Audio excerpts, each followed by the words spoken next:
तुमने अपना इरादा कैसे बदल दिया? अमर का एक्सीडेंट हुआ है, वो अस्पताल में है। डॉक्टर्स ने कहा है उनके दिमाग का ऑपरेशन नहीं हुआ तो वो बच नहीं पाएंगे। मुझे उन्हें किसी भी कीमत पर बचाना है। मेरे पास और दूसरा कोई रास्ता नहीं है। मैं अपनी इज्जत का सौदा करने के लिए तैयार हूं। उसके बाद क्या होगा जब अमर को तुम्हारे इस सौदे के बारे में पता चलेगा? इसके बारे में सोचा है तुमने? अब सोचना मेरे बस की बात नहीं रही।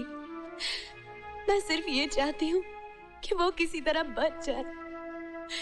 फिर एक लाश सोच भी क्या सकती है? एक पत्नी अपनी इज्जत का सौदा करे, उसकी तो मौत ही है ना। इतना प्यार करती हो अमर से? कह नहीं पाऊंगी कितना। मेरी हर सांस उनके लिए है, हर धड़कन उनका नाम लेती है। ये कहकर भी मैं कुछ नहीं कह पाई कि मैं उन्हें कितना चाहती हूं। यानी कि मुमकिन है, ऐसा हो सकता है कि एक आदमी के लिए कोई कुर्बान हो जाए, अपनी जान दे दे, इज्जत का सौदा करे? मोहब्बत ही किसी पर मर मिटने का नाम है, जिंदगी देकर जीने का नाम, सब कुछ खोकर पाने का नाम। ये जान उनके काम आ जाए, वो अच्छे हो जाए, बस यही तमन्ना है मेरी। आप अपनी मुराद पूरी कर लीजिए।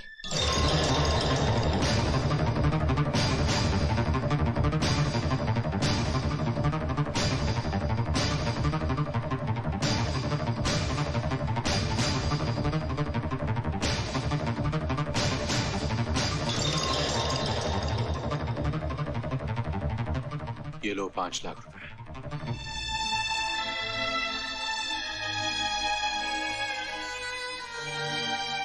जाओ अपनी पति की जान बचा लो। जी? तुमने कहा था ना कि तुम हार गई हो और मैं जीत गया हूं। दरअसल मैं हार गया और तुम जीत गई हो।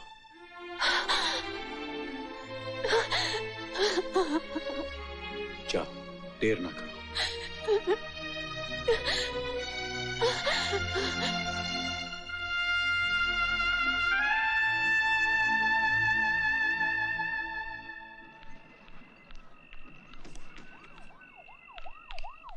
रुको रुको, आप कहीं नहीं जा सकते। इस इलाके में कर्फ्यू लगा है, दंगा भी शुरू हो गया। अंदर जाइए। लेकिन मुझे अस्पताल जाना है। मेरे पति बहुत सीरियस हैं, उनका एक्सीडेंट हुआ है। देखिए उनकी जान खतरे में है, मुझे किसी भी तरह जाना है। कर्फ्यू का मतलब समझती हैं आप? आगे बढ़ोगे तो पुलिस की गोली का निशाना बन जाओगे। जाइए अंदर। देखिए मैं मजबूर हूँ, प्लीज मुझे जाने दीजिए, आप मेरी मदद कर दीजिए।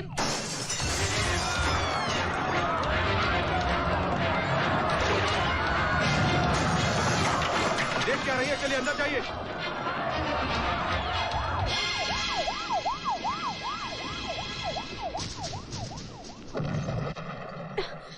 बाहर कर्फ्यू लगा हुआ है राजीव, गोलियां चल रही हैं। वो लोग मुझे जाने नहीं दे रहे हैं। अमर अकेले हैं। कहीं वो। अब मैं क्या करूं? क्या करूं मैं? अपने आप को संभालो सीमा, हिम्मत ना हारो। हॉस्पिटल का नाम क्या है? दयानंद हॉस्पिटल। दयानंद हॉस्पिटल? शायद मैं उसके डीन को जानता हूं। मैं अभी उनसे बात करता हूं।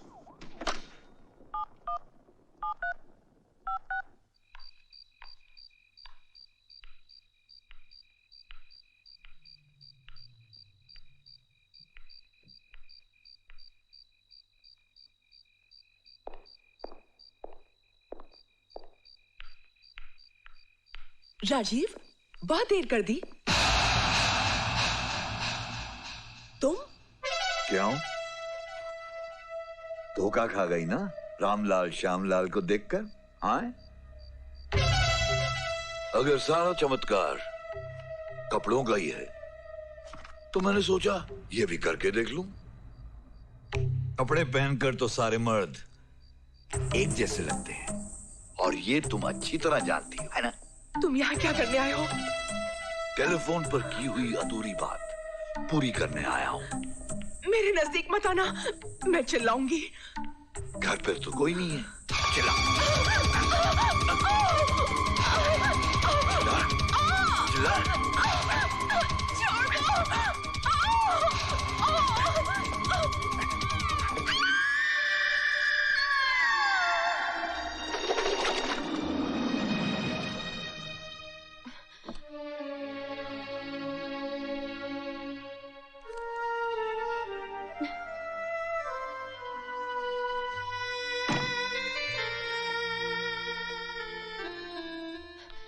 डॉक्टर साहब, वो सीमा जी, ऑपरेशन चल रहा है, but everything is under control. हौसला रखिए।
अमर, अमर,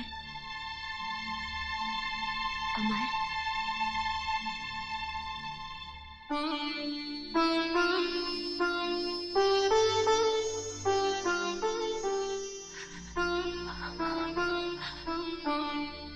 अमर,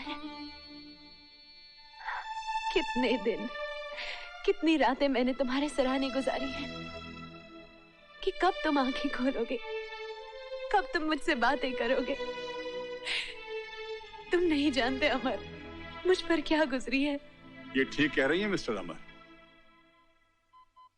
इन्होंने दिन देखा ना रात, इनके लिए सुबह हुई ना शाम, हर वक्त तुम्हारी फिक्र करती रहती थी। आप बहुत खुश नसीब हैं जो आपको इन जैसी पत्नी मिली है।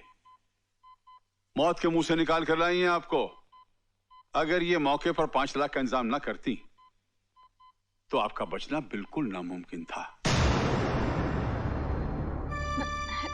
भगवान ने मेरी सुन ली, ये अच्छे हो गए हैं और मुझे क्या चाहिए।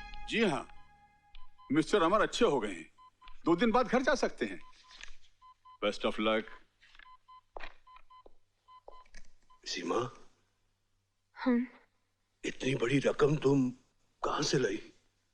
अमर, मैंने तुम्हें पा लिया है बस। कहां से लाई हूं, कैसे लाई हूं, ये जरूरी नहीं है। लेकिन सीमा, 5 लाख रुपए, इतने सारे पैसे कौन दे सकता है तुम्हें? मौसी ने यहाँ वहां से इंतजाम करके दिए हैं। मौसी ने? हाँ। आओ अमर आओ। अब तुम्हारी तबीयत कैसी है? बिल्कुल अच्छा हो सर। गुड। देखो, एक बहुत इंटरेस्टिंग केस हाथ आया है। इस फाइल को पढ़ लो, अपने नोट्स तैयार कर लो, फिर बात करेंगे। किसका केस है sir? Media tycoon Rajiv Sinha पर मर्डर चार्ज। उसने एक औरत का खून किया है। सब डिटेल्स इस फाइल में है, देख लो।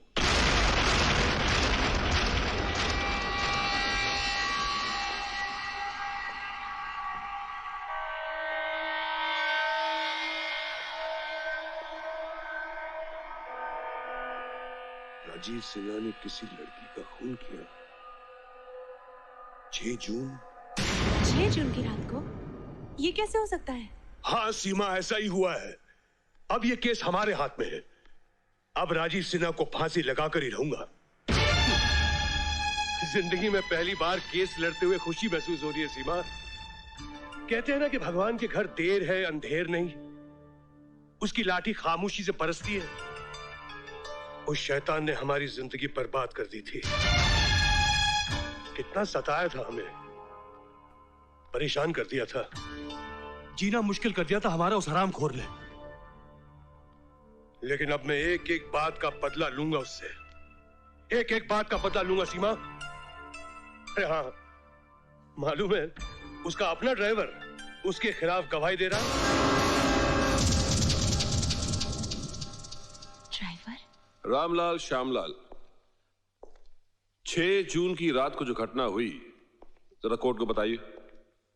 जी अब 6 जून को रात के कुछ 10 बजे होंगे, जब मैं अपने घर जा रहा था। इतने में मैंने देखा राजीव साहब अपनी गाड़ी में बैठकर अपने बंगले की तरफ जा रहे थे। तुम उस बंगले के सामने क्या कर रहे थे? उनका बंगला रामलाल श्यामलाल के रास्ते में आता है जी।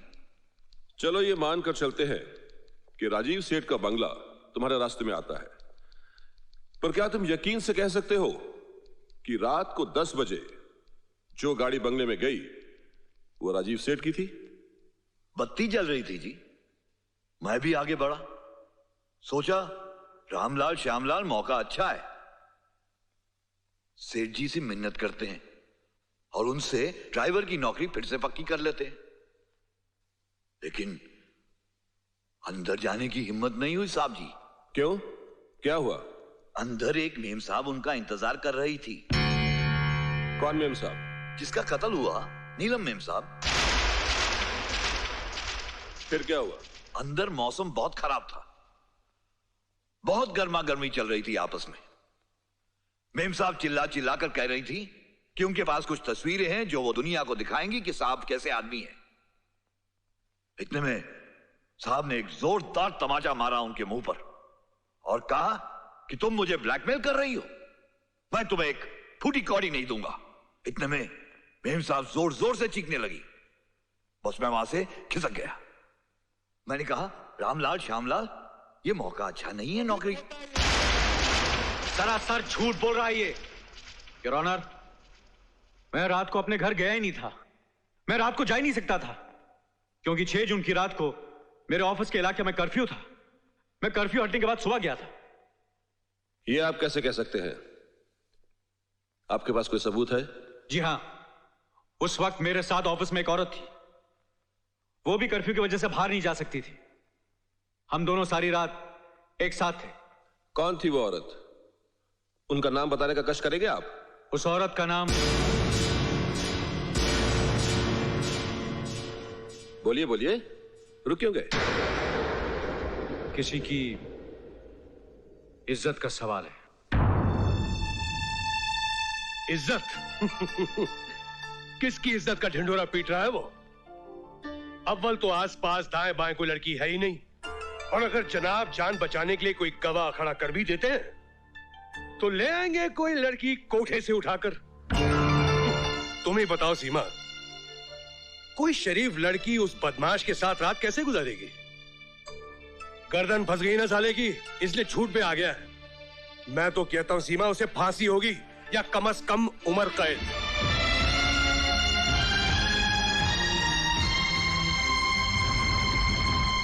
Order order. प्रोसिक्यूटर और डिफेंस की दलीलों को सुनकर और गवाहों के बयानात से अदालत इस नतीजे पर पहुंची है कि मिस नीलम मेहता का कत्ल राजीव सिन्हा ने किया है। Your honour, yes. फैसला सुनाने से पहले मैं अपने एक गवाह को पेश करना चाहूंगा जो अपनी मर्जी से सामने आ रहा है और मैं समझता हूं कि वो सारे केस का रुख बदल देगा। इसलिए इंसाफ की खातिर मैं अदालत से अपील करता हूं कि उस गवाह का बयान सुन लिया जाए। Permission granted. सीमा सक्सेना हाजिर हो।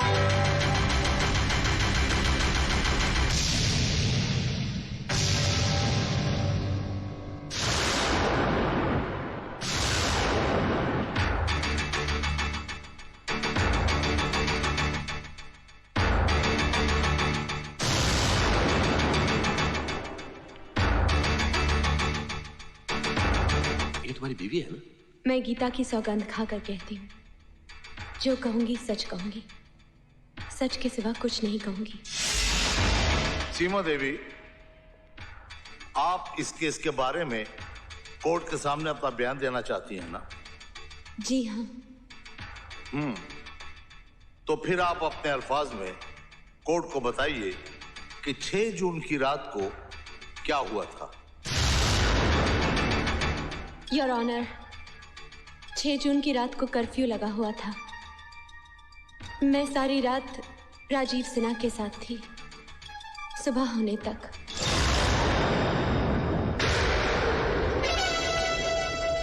आप सोच समझकर अपने होशो हवास में बोल रही हैं? जी हाँ, मैं सच कह रही हूँ। आप कोई गवाह या सबूत पेश कर सकती हैं जो आपके इस बयान को सच साबित करे? कोर्ट इस तरह किसी एक गवाह पर यकीन नहीं कर सकती जिसका इस केस के साथ कोई भी संबंध न हो। जी, उस गवाह का नाम है इंस्पेक्टर एनपी शिंदे। जी हाँ, मैं मिसेस सीमा सक्सेना को पहचानता हूँ। 6 जून को मैंने उन्हें कहीं बाहर जाने से रोका था और वो वापस चली गई थी क्योंकि कर्फ्यू की वजह से कोई भी बाहर जा नहीं सकता था। Thank you mister Shinde. Your honour, we rest the case. Missus Saxena के बयान से और इंस्पेक्टर शिंदे की गवाही से जाहिर होता है कि मिस्टर राजीव सिन्हा निर्दोष हैं। इन्हें कोर्ट बाइज्जत बरी करती है और झूठा इल्जाम लगाने के लिए कोर्ट रामलाल श्यामलाल पर मुकदमा चलाने का हुक्म देती है।